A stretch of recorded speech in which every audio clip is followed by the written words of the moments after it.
എല്ലാവർക്കും നമ്മുടെ പുതിയൊരു വീഡിയോയിലേക്ക് സ്വാഗതം.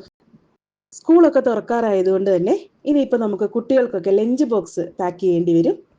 അപ്പോൾ നമ്മൾ പാക്ക് ചെയ്യുന്ന ലഞ്ച് ബോക്സ് കുട്ടികൾക്ക് ഒരുപാട് ഇഷ്ടമുള്ള വിഭവമാണെങ്കിൽ മാത്രമേ അവരത് ഇഷ്ടത്തോടെ കഴിക്കുകയുള്ളൂ. അങ്ങനെ കുട്ടികൾക്കൊക്കെ ഒരുപാട് ഇഷ്ടമാകുന്നതും വളരെ എളുപ്പത്തിൽ തയ്യാറാക്കി എടുക്കാൻ പറ്റുന്നതുമായ വെറൈറ്റി ആയിട്ടുള്ള ഒരു റൈസാണ് ഇന്നത്തെ നമ്മുടെ റെസിപ്പി. അപ്പോൾ എല്ലാവരും വീഡിയോ മുഴുവനായി കാണുക. അതോടൊപ്പം തന്നെ നമ്മുടെ ഈ ഒരു ചാനൽ ആദ്യമായിട്ട് കാണുന്നവർ പ്ലീസ് ഒന്ന് സബ്സ്ക്രൈബ് ചെയ്ത് സപ്പോർട്ട് ചെയ്യുക. അപ്പോൾ നമ്മുടെ ഈ ഒരു വെറൈറ്റി റൈസ് തയ്യാറാക്കാനായിട്ട് ഞാനിപ്പോൾ ഇവിടെ ആദ്യം തന്നെ ഒരു ചീനച്ചട്ടി അടുപ്പിൽ വെച്ചിട്ടുണ്ട്.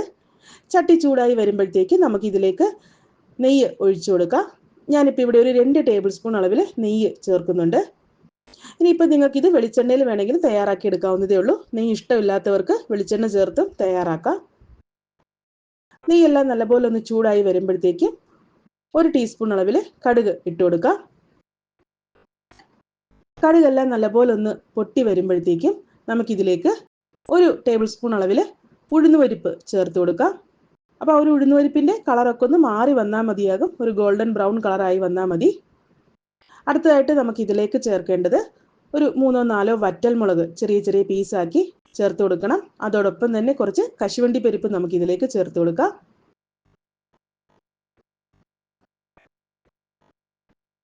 ഇനി ഇതിലേക്ക് നമുക്ക് അടുത്തതായിട്ട് ചേർത്ത് കൊടുക്കേണ്ടത് 1 കഷ്ണം ഇഞ്ചി ഗ്രേറ്റ് ചെയ്തതും 1 പച്ചമുളക് ചെറുതായിട്ട് അരിഞ്ഞതും കൂടി നമുക്കിതിലേക്ക് ചേർത്ത് കൊടുക്കാം. ഇനിയിപ്പോൾ ഇതെല്ലാം കൂടെ നമ്മുടെ ആ നെയ്യിൽ കിടന്ന് നല്ലപോലെ ഒന്ന് മൊരിഞ്ഞ് വരണം.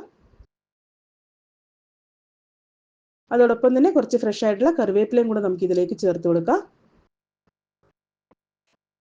ഇനി ഇതിലേക്ക് നമുക്ക് 1 ടീസ്പൂൺ കായപ്പൊടി കൂടെ നമുക്കിതിലേക്ക് ചേർത്ത് കൊടുക്കാം.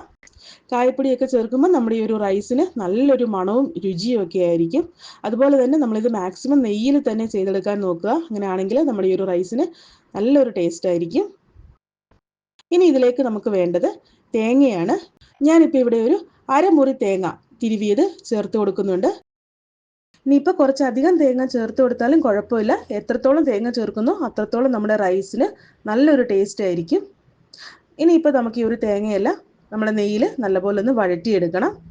ഒരുപാട് സമയമൊന്നും വേണ്ട കേട്ടോ, ജസ്റ്റ് 1 മിനിറ്റ് ഒന്ന് വഴറ്റിയെടുത്താൽ മതിയാകും. അപ്പോൾ ഈ ഒരു സമയത്തൊക്കെ നമ്മൾ തീ മീഡിയം ഫ്ലെയിമിലിട്ട് വേണം ചെയ്യാനായിട്ട്.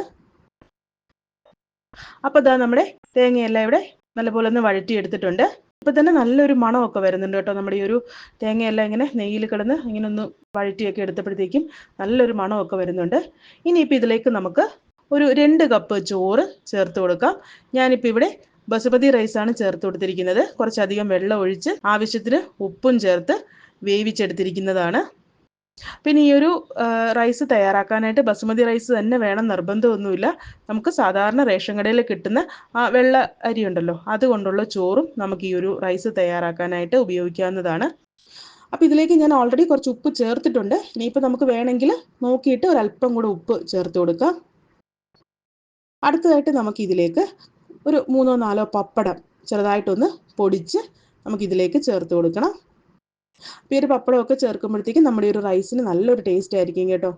അപ്പോൾ ഈ ഒരു പപ്പടമൊക്കെ ചേർക്കുന്നതുകൊണ്ട് തന്നെ കുട്ടികൾക്കൊക്കെ ഒരുപാട് ഇഷ്ടമാകും. മാത്രമല്ല തേങ്ങാച്ചോറ് കുട്ടികൾക്കൊക്കെ ഒരുപാട് ഇഷ്ടമാകുന്ന ഒരു വെറൈറ്റി ആയിട്ടുള്ള റൈസാണ്. കാരണം അതിലധികം എരിവ് കാര്യങ്ങളൊന്നും ഉണ്ടാവില്ല.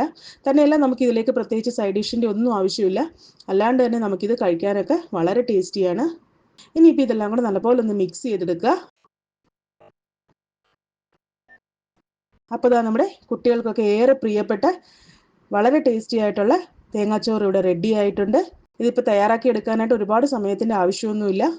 ആ ഒരു ചോറ് വേകുന്ന ഒരു സമയം മാത്രമേ നമുക്ക് വേണ്ടൂ. അല്ലെങ്കിൽ നമുക്കിതൊരു 2 മിനിറ്റ് കൊണ്ട് തന്നെ നമുക്ക് തയ്യാറാക്കി എടുക്കാവുന്ന ഒരു വിഭവമാണ്. കുട്ടികൾക്കൊക്കെ ലഞ്ച് ബോക്സിലേക്ക് പാക്ക് ചെയ്യാനും ഓഫീസിലേക്കൊക്കെ പാക്ക് ചെയ്ത് കൊടുക്കാനും ഒക്കെ നമുക്ക് പറ്റുന്ന വെറൈറ്റി ആയിട്ടുള്ളൊരു റൈസാണ്. എല്ലാവരും ഒന്ന് ട്രൈ ചെയ്ത് നോക്കുക. അതോടൊപ്പം തന്നെ നിങ്ങൾക്ക് എൻ്റെ ഈ ഒരു റെസിപ്പി ഇഷ്ടമാവുകയാണെങ്കിൽ ലൈക്ക് ചെയ്യാനും ഷെയർ ചെയ്യാനും അതുപോലെ തന്നെ ചാനൽ സബ്സ്ക്രൈബ് ചെയ്യാനും മറക്കരുത്. കൂടാതെ നിങ്ങളുടെ അഭിപ്രായങ്ങളും നിർദ്ദേശങ്ങളൊക്കെ കമൻറ്റ് ബോക്സിലൂടെ എന്നെ അറിയിക്കാവുന്നതാണ്. അടുത്ത നല്ലൊരു റെസിപ്പി ആയിട്ട് കാണുന്നത് വരേക്കും ടേക്ക് കെയർ. ബൈ.